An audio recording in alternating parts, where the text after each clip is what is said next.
You walk down a crowded city street, right? And Yep. you just, I mean, people stay on the sidewalk. Yeah, cars actually stop at the red lights. Right. And you instinctively trust that the stranger walking towards you isn't going to, suddenly attack you for your shoes. It's an assumed reality, and it's deeply comforting, really. It is. Usually when we think about society, there's this expectation of inherent order. It feels as reliable as gravity. We like to believe that humanity possesses this baseline level of goodness, that society is simply, the natural evolution of our inherent desire to cooperate and get along. But step into the world of Thomas Hobbes, and the ground completely falls out from under you. Oh, completely. We are confronted with a foundational reality that is just the absolute definition of a philosophical nightmare. And the man who engineered this nightmare published his masterpiece, Leviathan, in 1651, right after the English Civil War. Which is a brutal time. Exactly. So today, for this deep dive, we're going to reconstruct his entire universe from the ground up. We're taking a really meticulous look at a mind that starts with the literal microscopic physics of human thought. Right, the raw mechanics. Yes, the raw mechanics. And he uses that to build up to the necessary creation of an all-powerful, overarching mortal god or artificial man, what he calls the Commonwealth. You really cannot truly understand modern politics, modern law, or even, your own behavior without wrestling with this text. Yeah. It is a masterpiece of logical deduction forged in the fires of a brutal societal collapse. Hobbes watched his country just tear itself apart. Right. And it drove him to figure out the exact mathematical equation of human nature that causes war, and subsequently, the exact equation required to engineer peace. Most people who know anything about Hobbes usually know one specific quote. He describes human life in its natural, unfiltered state as being solitary, poor, nasty, brutish, and short. It's infamous. It really is. So our mission here is to demonstrate exactly why he believes this grim view is scientifically accurate, and why it absolutely necessitates the massive societal structures you and I and you listening all live under today. To understand how you, the listener, interact with this massive structure in your own life right now, you have to look really closely at yourself. Yeah. Hobbes points out right in his introduction that to understand mankind, you can't just read books. Which is funny for a guy writing a massive book. Right. But he says you have to read thyself. You must look at what you do when you hope, when you fear, when you reason, and basically assume everyone else is wired the exact same way. No teepsum. Right. Know thyself. Exactly. It's the key that unlocks the entire text. He isn't just theorizing about abstract concepts. He's asking you to verify his claims by observing your own internal machinery. So before we can understand how a whole society works, we really have to understand how a single human works. Yeah. And Hobbes doesn't view humans as mystical beings filled with divine souls. He looks at us like we are complex biological machines. He is radically materialistic for his time. He argues that life is basically just a motion of limbs. Yeah, he asks, why can't we say that all automata, engines that move themselves by springs and wheels, like a watch, have an artificial life? To his mind, the human heart is literally just a spring. Wow. Our nerves are strings, and our joints are wheels, giving motion to the whole body. It sounds so modern, almost like he's describing humans as biological computers or like early AI. It really does. And the physics of this machine begin with the senses. There is absolutely no conception in a human's mind that didn't originate from the sensory organs. So everything starts from the outside. Everything begins with external objects literally pressing against us. Actual physical mechanical pressure. Wait, like physically touching us? Yes. An external object presses on your eye or your ear or your skin. That pressure travels inward through your nerves to your brain and your heart, which causes a resistance or a counterpressure. Okay, I'm following. That outward counterpressure, that endeavor of the heart to deliver itself from the pressure, is what we actually perceive as a sense. Sight, hearing, touch. They are all internal motions caused by external motions.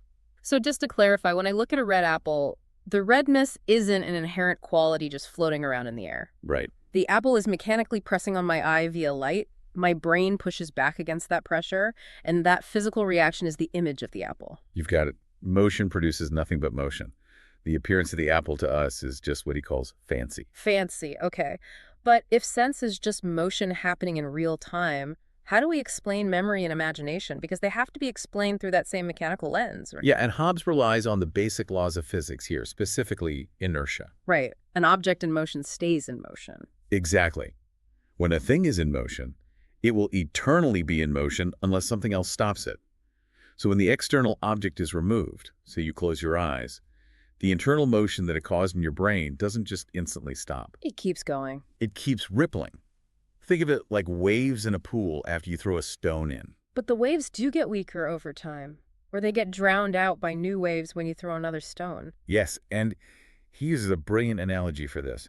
He says, the stars are shining during the daytime just as brightly as they do at night. Oh, sure. But the overwhelming light of the sun obscures them.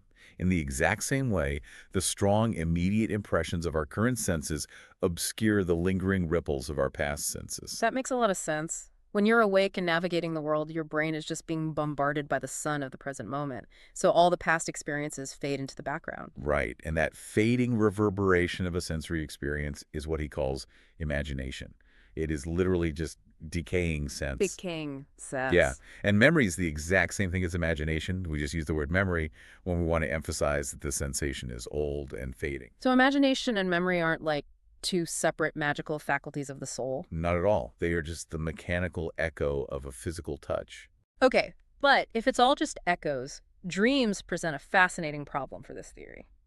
How so? Well, when I dream, the images can be incredibly vivid. They aren't fading at all. But if my eyes are closed, where is the pressure coming from? There's no external object. That's a great question. When you are asleep, your sensory organs are numbed. The sun is basically turned off. Right. There are no new external objects to master and obscure the old motions. So those internal motions, which can be stirred up by, say, the heat of the body or an upset stomach or being too cold, they become predominant. Oh, I see. Lying cold might breed dreams of fear. Too much heat in certain parts might cause dreams of anger. Because the outward senses are silent, these internal reverberations appear as clear as waking thoughts. So it's like reverse imagination. Exactly. Yeah. Instead of starting from the outside world and going into the brain, it starts from some internal physical distemper and moves outward to the brain. So how do we know we aren't dreaming right now? It's the classic Matrix question. If both waking and dreaming are just internal motions, what's the distinguishing factor for Hobbes? He actually has a highly pragmatic answer. Waking thoughts are coherent and they have a logical train. Okay. When you are awake, you can look back at a dream and recognize its absurdity. But when you are dreaming, you never notice the absurdity of your waking thoughts. Wow, that's true. I've never had a dream where I thought, man, my real life is so absurd. Right. The critical faculty, the ability to recognize contradiction, is only active when the machine is fully powered on and receiving constant external input. And that logical train you mentioned is crucial because human thought isn't just one isolated echo. Our minds are constantly running. We have this chain of thoughts. He called this the consequence, or train of imaginations, or mental discourse. And he divides it into two types, unguided and regulated. Okay, unguided sounds like daydreaming. Pretty much. Unguided seems random, but it is actually strictly causal. One thought follows another because they were connected in your sensory experience in the past. So it's still mechanics. Everything is mechanics. He gives a wonderful anecdote to illustrate this. He was in a conversation about the English Civil War, and suddenly a man asked, what was the value of a Roman penny? That sounds like a complete non sequitur. I mean, a Roman penny has nothing to do with the English Civil War on the surface. Right, but the chain of causation was perfectly clear to Hobbes, and it happened in a millisecond inside that man's brain. How did he link them? The thought of the Civil War introduced the thought of King Charles being delivered up to his enemies. The betrayal of the king brought in the thought of the betrayal of Christ. Oh, wow. And the betrayal of Christ brought in the thought of the 30 pence, the price of that treason. Hence the out loud question about the Roman penny. That is amazing. It's an unbroken chain of mechanical links. The brain is just following the grooves worn into it by past associations. Yes. So what about the regulated train of thought? That is when your thoughts are directed by some specific desire or design. You want something, and that desire acts as a gravitational pull, keeping your thoughts on track as you seek the means to achieve it. You aren't just bouncing from association to association. No. You're actually calculating steps toward a goal. Exactly. But if we are just these intricate machines reacting to inputs and following chains of echoes, it begs the question, does Hobbes think we have any unique spark at all? Are we just really complicated calculators? He definitely leans toward complicated calculators. Human reason is not some divine light. Reason is literally computation. It is, in his words, reckoning, which means adding and subtracting the consequences of general names. Wait, how do you add and subtract words? We do that with numbers, sure, but how does the machinery of the mind do it with language? You take definitions and add them together to make assertions, and then you add assertions to make syllogisms. Let's look at how he thought this worked. Okay. If you have the concept of a body and you add the concept of animated, you get a living creature. If you add rational to that, you get a man. If you subtract rational from a man, you are left with just a living creature. So you're literally just combining and separating defined concepts to navigate reality. Yes. It's algebra with words. But if the reasoning process is just algebra, the entire system relies on the initial definitions being absolutely perfect. I mean, if you start with a faulty variable, the whole equation is trash. This is exactly why he launches an incredibly sharp critique of university philosophers. He says people who don't start with clear definitions of their words are the most prone to absurdity. He's calling them out. Oh, big time. He writes that there's nothing so absurd that it hasn't been found in the books of philosophers, because they use these meaningless, contradictory terms like incorporeal body or infused virtue. Wait, incorporeal body is an oxymoron. Exactly. An incorporeal body is a contradiction in terms. It's like saying a bodiless body.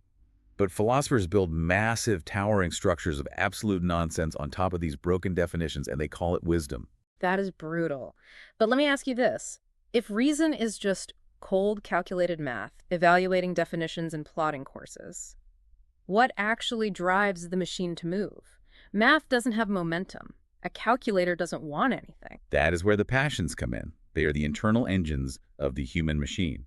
If reason is the steering wheel, the passions are the engine. Okay. And they start with these tiny microscopic beginnings of motion inside the body, which he calls endeavor. So before I actually reach out to grab an apple, there's a microscopic physical motion inside my nerves and brain preparing for that action. Yes. When this endeavor is directed towards something that causes it, it's called appetite or desire.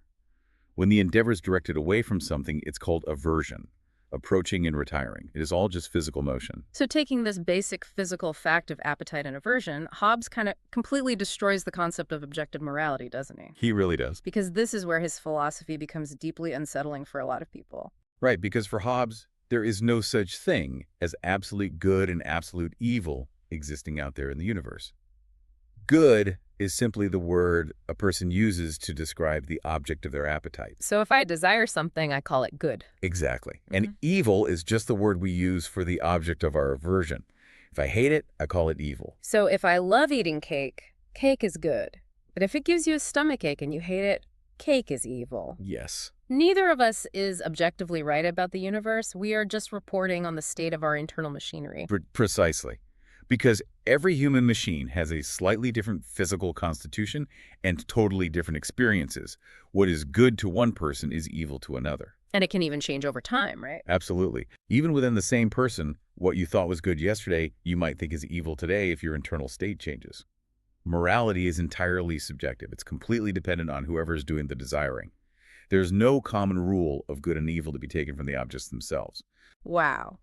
So unless a commonwealth is established to create a standard rule, our natural state is just a chaotic collision of subjective appetites. Yes, just millions of machines wanting different things. How do these appetites play out when we have to make a choice, though? Say, I'm deciding whether to spend my money on a vacation or save it. I have competing appetites and aversions. He calls that process deliberation. It is the alternate succession of appetites and aversions. You are just bouncing back and forth between I want it and I don't want it. It's an internal tug of war. But we usually think of the will as this powerful, independent moral force, like free will, the captain of the ship making the final call. Hobbes strips all the romance out of it. The will is simply the last appetite or aversion in the process of deliberation, immediately before the action takes place. Just whatever wins the tug of war. Exactly. It's just whichever side won. There is no magical chooser outside the process hovering above your brain. The will is just the victorious passion. If we are entirely driven by these subjective appetites, what is the ultimate currency? What do all these machines want more than anything else? Power. Power, just raw power. Yes. Power is defined as a person's present means to obtain some future apparent good. You want to make sure you can get what you desire tomorrow and the next day. Which completely redefines how we view a person's worth. Today we talk constantly about inherent human dignity and intrinsic value. Right. But for Hobbes, a person's worth is not absolute. It is their price. Their price, that's so cynical. It is exactly what another person would be willing to give for the use of their power. A highly skilled general has immense worth in a time of war, but very little worth in a time of peace. Your value is determined not by you, but by the buyer. It's turning human existence into a marketplace. It really is. And even abstract concepts like honor get reduced to this transaction, right? Because we usually think of honor as moral integrity or chivalry. Not for Hobbes. To honor someone is simply to acknowledge their power. If you ask someone for help, you honor them because you confess they have the power to help you. Oh, wow. If you obey someone, you honor them. Honor consists only in the opinion of power. In ancient times, it was considered no dishonor to be a pirate or a highway thief. Wait, really? Yeah. It was honorable because it demonstrated immense power, courage, and skill to take things by force. That cynical mechanics applies to everything, doesn't it? Even laughter. I love his definition of laughter. Why do we laugh when someone trips and falls in the mud? He calls laughter sudden glory. It is a grimace caused by a sudden act of our own that pleases us, or by the apprehension of some deformed thing in another person. So we laugh because we are suddenly applauding ourselves by comparison. Exactly. We feel a sudden rush of superiority. People who are conscious of their own lack of abilities are the ones who laugh the most at the defects of others, to artificially inflate their own sense of power. I mean, this maps flawlessly onto modern internet dynamics. Doesn't it? Social media functions as an endless, real-time marketplace for sudden glory. Every time someone gets publicly shamed or ratioed, there's a mob of people laughing and mocking. They are extracting worth and asserting their own power over the victim. It's Hobbesian mechanics playing out on a global scale. Is there any room for pure altruism in this physics, though? Well, if altruism means acting purely for the benefit of another with zero self-interest, it is practically impossible for Hobbes. Depressing. Every voluntary act is driven by an appetite, and the object of every voluntary act is some good to oneself. Even charity or pity stems from the imagination that a similar calamity might befall us, or from a desire to show off our excess power by proving we have enough resources to give some away. So it all boils down to a perpetual and restless desire of power after power that ceases only in death. But why do we have this endless lust? Are humans just inherently greedy monsters who always want more intensive delights? No, it's not about always wanting more luxury. It's that you cannot secure the power and the good life you already have without acquiring more. Like treading water. Yes. If you stand still, someone else will overtake you. It's a structural necessity. To protect your current plot of land, you need a larger buffer zone. To protect that buffer zone, you need an army. It's a defensive expansion that never ends because the threat never ends. Exactly. And this structural necessity leads to a state of perpetual anxiety. I mean, if humans are constantly seeking to secure their future power, but they can't predict the future, they must be terrified all the time. Profound anxiety, combined with our ignorance of the true causes of our good and bad fortune, is what spawns both madness and religion. Let's talk about madness first. His definition of madness is deeply tied to these passions. It's not a mystical affliction. Right. Madness comes from having passions that are excessively stronger than the ordinary, particularly the passion of vainglory, excessive pride, and self-conceit, or the exact opposite, profound dejection and melancholy. Too much passion breaks the machine. Yes. And if you want proof of madness, he says, look at a mob. What greater argument of madness can there be than to clamor, strike, and throw stones at our best friends, or to destroy the very institutions that have protected us all our lives? He recounts a really specific historical event in the ancient Greek city of Abdera to illustrate this mass hysteria, doesn't he? He does. It's a crazy story. On a brutally hot day, the people of Abdera were watching a performance of the tragedy of Andromeda. A great many of the spectators fell into a fever from the extreme heat, the emotional intensity of the play. Okay. The result was a mass hysteria, where they ran around doing nothing but uncontrollably reciting tragic poetry in the streets. That's terrifying and kind of hilarious. The Greeks might have thought it was the Furies or the gods causing it. The Jews in the Bible might have called it demonic possession. But Hobbes says demonic possession is just the ancient, unscientific way of describing physical or mental madness. When the Bible talks about casting out devils, it's just the language of the time used to describe curing a madman. So if madness is a misfiring of the machine due to excessive passion, how does he explain the origin of religion? Well, humans are unique because we are inquisitive about the causes of events. When we experience good or evil fortune, we really want to know why. Right, curiosity. But because the true causes are often invisible or complex, this constant guessing leaves humanity in an estate like Prometheus. The figure from Greek mythology who stole fire and was chained to a rock. Right. Prometheus actually means the prudent man, the one who looks ahead. He is bound to the rock of Caucasus with an eagle eating his liver every day, and it grows back every night. Hobbes says this is a metaphor for the human condition. How so? Man looks too far into the future, and his heart is gnawed on all day long by the fear of death, poverty, and calamity. He has no rest from this anxiety except in sleep. The eagle is our own anxiety about the future eating us alive. Exactly. And because we have this perpetual fear, but we are ignorant of the true causes of our fortune, we invent something to blame or thank. We populate the darkness with invisible agents, ghosts, spirits, gods. Yes. This natural seed of religion, this fear of the invisible, was quickly recognized by the founders of commonwealths. Early legislators and politicians realized that if they could cultivate this seed, they could use it to ensure obedience and peace. Oh, so they weaponized it. Very much so.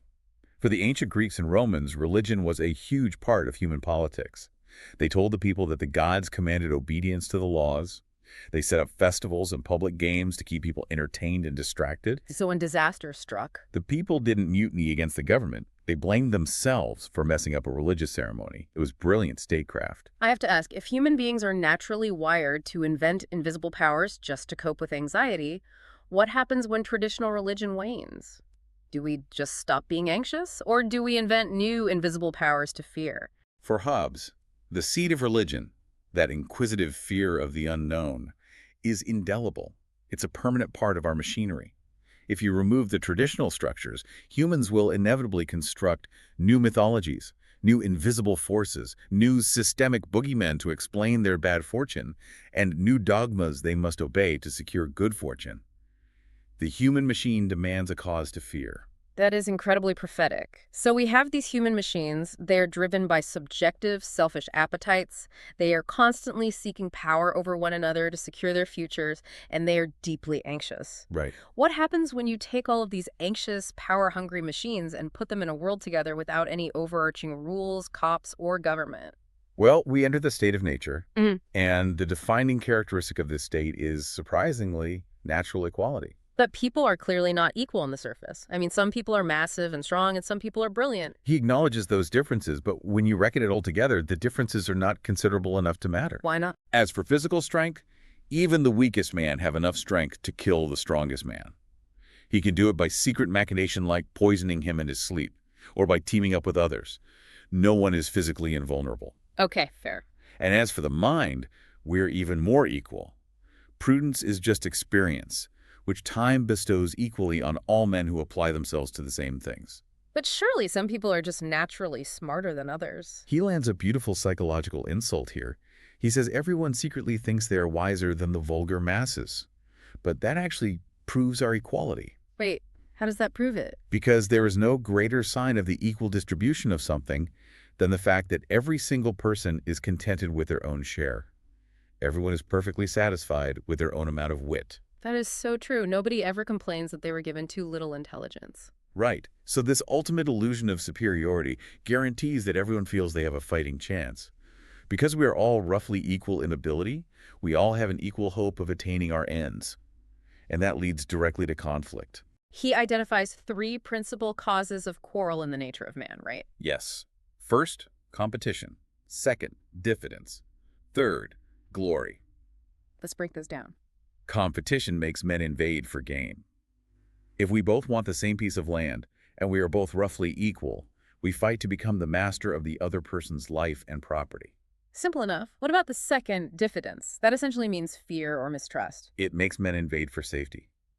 If I know you might try to take my land tomorrow, the most reasonable thing for me to do is to preemptively attack you tonight before you can strike. The best defense is a good offense.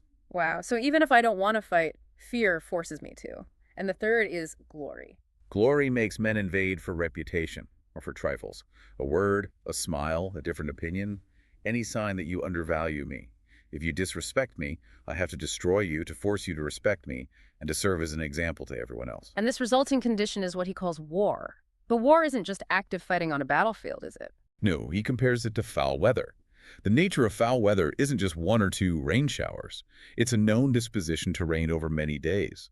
War is the known disposition to fight. During all the time, there is no assurance to the contrary. So even if we aren't actively punching each other right now, if I know that you might punch me at any moment and there's no police to stop you, we are in a state of war. Exactly. And in this condition, society completely collapses. There is no industry, because the fruit of it is uncertain. No agriculture, no navigation, no commodious building, no knowledge of the face of the earth, no account of time, no arts, no letters, no society. Just continual fear and danger of violent death, and the life of man solitary, poor, nasty, brutish, and short. It is the absolute zero of human existence. A lot of people want to object here, though. They want to argue that people have inherent morals, that people believe in justice and wouldn't act this brutally. Hobbes says in the state of nature where there is no common power, there is no law, and where there is no law, there is no injustice. Justice and injustice do not exist in nature. So they are artificial. Totally artificial constructs that relate to men and society. Force and fraud are the two cardinal virtues of war. There is no property, no mine and thine distinct. Everything belongs to every man that can get it, and for so long as he can keep it. To anyone saying human nature isn't this dark, he provides a really direct empirical proof, doesn't he? Yes. He says, look at your own actions. When you take a journey, do you arm yourself and bring companions? When you go to sleep, do you lock your doors? Yeah, I lock my doors. I have a security system. Exactly. Even inside your own house. Do you lock your chests and safes against your own children and your own servants? You do all of this while knowing that there are laws and public officers armed to protect you. What opinion do you truly have of your fellow human beings? By your actions, you accuse mankind just as much as he does with his words. The locking the doors analogy is brutal because it's undeniable. He's pointing out our hypocrisy. But is he saying human nature is inherently evil, like original sin? No, and this is a key point. The passions themselves aren't sins. The desires of man are not sins, and even the violent actions that proceed from those passions are not sins, until there's a law that forbids them. Okay, so it's not a moral failing. It's a structural problem. It is a tragic inevitability. If you have equal beings who have a natural right to all things, competing for scarce resources, without an overarching power to enforce rules, the math dictates violence. So if we are biologically hardwired for self-preservation, but the state of nature basically guarantees our destruction, how does the human machine calculate a way out of a trap it built for itself? Well, the passions that incline men to peace are the fear of death, the desire for things necessary for commodious living, and a hope to obtain them by their own industry, and our reason that cold, calculating machine crunches the numbers and suggests convenient articles of peace. These are the laws of nature. Yes. But there is a vital distinction between a right of nature and a law of nature that we need to clarify. Right.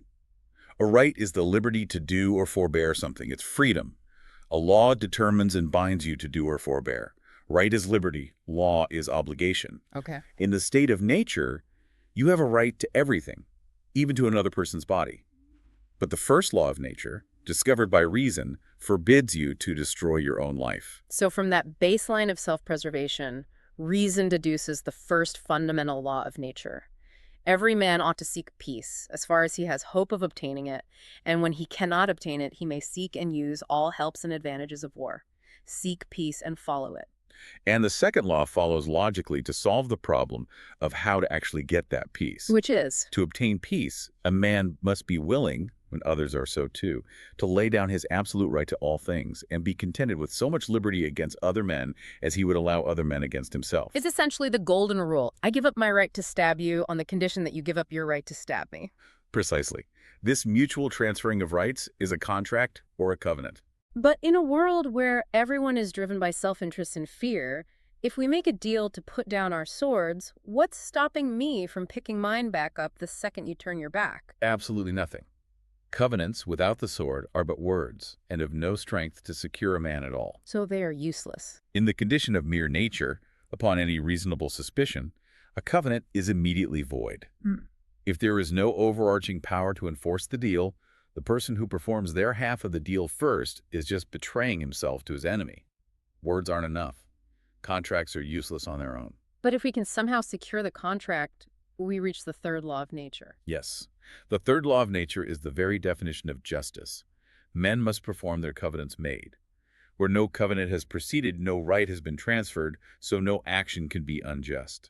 So injustice is nothing other than the non-performance of a covenant. Right. But justice doesn't actually exist in practice until a coercive power is erected to compel men equally to perform their covenants by the terror of some punishment greater than the benefit they expect from breaking it. This brings up a massive modern dilemma. What if I can break the covenant and get away with it? Ah, the fool. Yes. Hobbes explicitly addresses a character he calls the fool.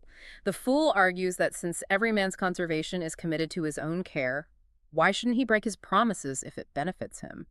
If I can embezzle $1 million and I am absolutely guaranteed to get away with it, why be just? It's the classic free rider problem. But Hobbes says the fool is being utterly illogical in his long-term risk assessment. You are analyzing the situation based on an unpredictable variable. You are relying on the errors or ignorance of other men to not catch you. And you can never know you won't be caught. Exactly. More importantly, by declaring that you think it is reasonable to deceive those who help you, you declare yourself an enemy to society. You cannot be received into any society that unites for defense except by their error. So if they realize you are a rule breaker, they will cast you out. And if you are cast out of society, you return to the state of nature, where you will inevitably perish. You are risking absolute destruction for a temporary gain. The math simply doesn't work out in favor of the criminal. Breaking the social contract is suicidal. There are other natural laws based on the survival logic as well, like complacence. Complacence means accommodating yourself to the rest of society. He compares it to a rough stone that has to be chipped down to fit into a building, otherwise it gets thrown away. Makes sense. There is also pardoning past offenses for those who repent, and acknowledging equality to avoid pride. They're all just algorithms for maintaining the peace. But none of these algorithms run unless there is a computer to run them on, a coercive power, a sword. Since covenants without the sword are empty words, humanity basically has to artificially engineer a sword. They have to build a machine bigger than themselves. Exactly. A multitude of men agreed to confer all their power and all their strength upon one man, or upon one assembly of man. They reduce all their wills unto one will. How does the pledge go? Everyone says to everyone else, I authorize and give up my right of governing myself to this man or to this assembly of men on this condition, that thou give up thy right to him and authorize all his actions in like manner. What gives me chills? The multitude is united in one person.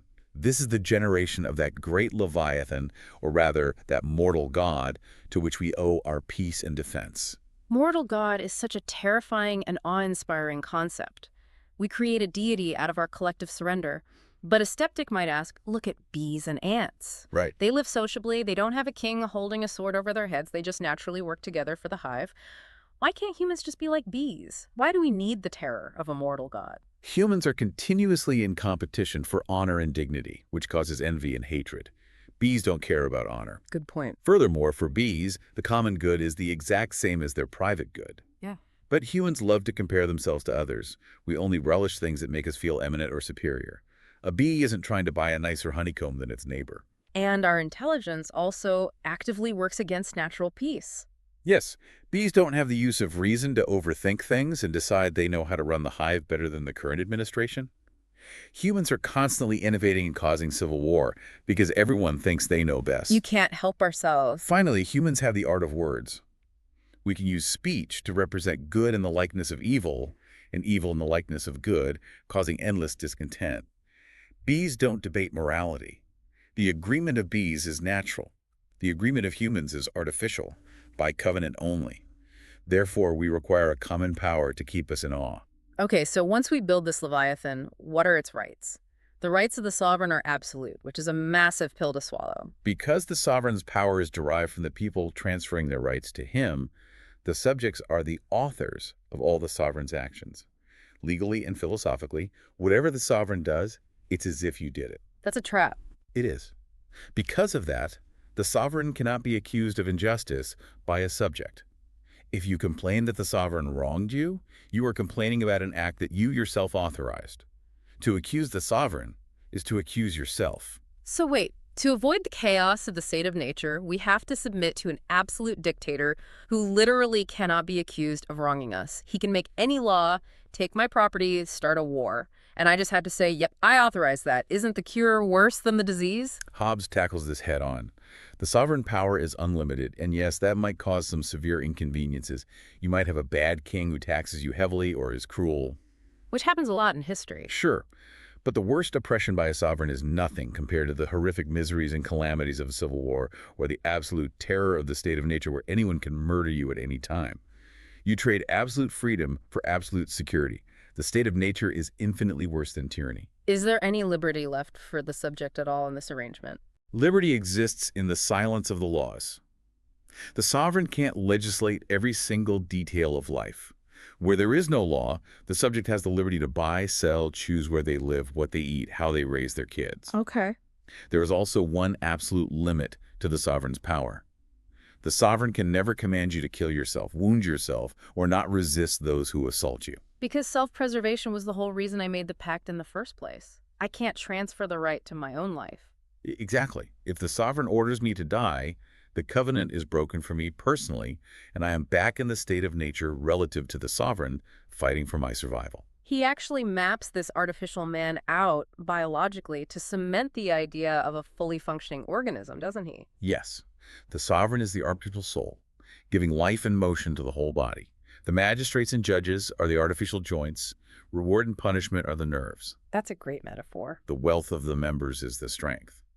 Money is the blood flowing through the veins. And colonies are the children of the commonwealth. But even mortal gods can get sick. When the cells of this body start acting up, we have to look at crime and punishment. What exactly constitutes a crime in the Leviathan? A crime is a sin consisting in the committing of a deed, or the omission of a deed, forbidden by the law. He makes a sharp distinction between a sin and a crime. How so? Every crime is a sin, but not every sin is a crime. Your intentions, your thoughts, your dreams, these might be sins morally, but they are not crimes. The law only punishes actions. And ignorance isn't an excuse, right? Crucially, ignorance of the law of nature is never an excuse. Everyone with reason knows you shouldn't steal or murder. Are there absolute excuses for a crime? What if someone puts a gun to my head and tells me to rob a bank? Total excuses exist if the preservation of your life is at stake. If you are compelled to commit a crime under the terror of present death, you are totally excused, because no law can oblige a man to abandon his own preservation. What about stealing food if you're starving? Similarly, if you are starving in a great famine and steal food to survive, it is excused. Nature compels you to the fact. The law failed to protect your life, so you reverted to your natural right to everything. And punishment acts as the nervous system, sending shock waves to correct the body's movements. Yes, punishment is an evil inflicted by public authority on an offender to dispose men to obedience. It must follow a precedent, public condemnation. So due process is required. Exactly. If the state just grabs you and throws you in a hole without a trial, that's not punishment. That's an act of hostility. The laws of war apply at that point. But the real danger isn't just individual criminals. It's when the state itself begins to rot from within. What are the diseases that kill a commonwealth? The first fatal disease is the poison of private judgment. When individuals believe that they are the ultimate judges of good and evil, rather than the civil law, they start disputing the commands of the Commonwealth. They think, my conscience says this law is bad, so I will disobey it. Right. And this shatters the entire foundation of the unified will. If everyone acts as their own judge, the unified Leviathan splinters back into a million competing individuals, dissolving the state. Another disease is the idea of subjecting the sovereign to civil laws. If the sovereign is subject to the laws, then there must be a judge above the sovereign to punish him. And then that judge becomes the new sovereign. Who judges the judge? It creates infinite regress and destroys absolute power. Dividing sovereignty, having a separate House of Commons, House of Lords, and a king, all fighting for ultimate control, is like having multiple heads on one body. It ensures paralysis. He reserves his most vivid medical metaphors for the conflict between church and state, though. He compares seditious democratic writers to mad dogs giving the state hydrophobia, the fear of water, or the fear of being strongly governed. But the conflict between church and state he compares to epilepsy, the falling sickness. How does that work? In epilepsy, an unnatural wind or spirit in the head obstructs the nerves, causing violent convulsions. In the state, when the spiritual power claims supremacy over the civil power, it moves the citizens by the terror of eternal punishment. It pulls the nerves of the state in a different direction than the civil sovereign. So the body politic violently convulses, tearing itself apart in civil war. Exactly. The sovereign must control both the civil and the spiritual laws, or else the state will constantly be at war with itself. Amidst all this talk of absolute dictators and crushing dissent, he outlines some rules that sound shockingly progressive regarding the health of the state. He advocates for equal taxation based on what men consume, not just what they hoard. And he says the state should take on the burden of welfare. That's true. People unable to work shouldn't be left to the uncertainty of private charity. They should be provided for by the laws of the Commonwealth. We have to understand the underlying mechanics here, though. This isn't about bleeding heart compassion or moral altruism. It's about raw state stability. Desperate people are dangerous people. Exactly. If you leave the poor to starve, their right of nature kicks in, and they will take what they need by force, returning the state to civil war. A well-nourished, fairly taxed populace won't revolt. Those who are strong must be forced to work, and the state should encourage navigation, agriculture, and manufacturing to keep them busy and fed. It's all about preventing the conditions that lead to rebellion. Keep the machine oiled so it doesn't shake itself apart. It is a sweeping, inescapable logic. We started with humans not as souls, but as biological machines driven by sensory input. We watched how the internal physics of appetite and aversion, the desire for power, naturally pits us against each other in a terrifying war of all against all. And we saw how reason calculates a way out through the laws of nature, leading us to rationally surrender our rights to a massive artificial entity designed solely to keep us alive and productive. Once you accept his premise about the mechanics of human nature, every single step to the absolute state follows with mathematical precision. He was terrified of the breakdown of authority because he was watching it happen in real time. He saw the state of nature bleeding into the streets. He knew what it looked like when the Leviathan died. Today, we live in an era where trust in centralized institutions is fracturing globally. Individuals are retreating into their own subjective definitions of truth, acting as their own judges of good and evil, the exact disease of private judgment he warned about. Society is increasingly polarized, atomized, and suspicious. The question you have to ask yourself as you look at the world around you is this: are we slowly, willingly dissolving our own Leviathan? That's a terrifying thought. It is. And if we are we truly prepared for the state of nature that is waiting for us on the other side? Something to mull over the next time you lock your doors at night. Remember, this deep dive is a tool for your own intellectual arsenal. Don't take our word for it, and don't take Hobbes's word for it without testing it against your own experience. Read Thyself. Keep exploring, keep reading, and keep questioning. We'll see you next time.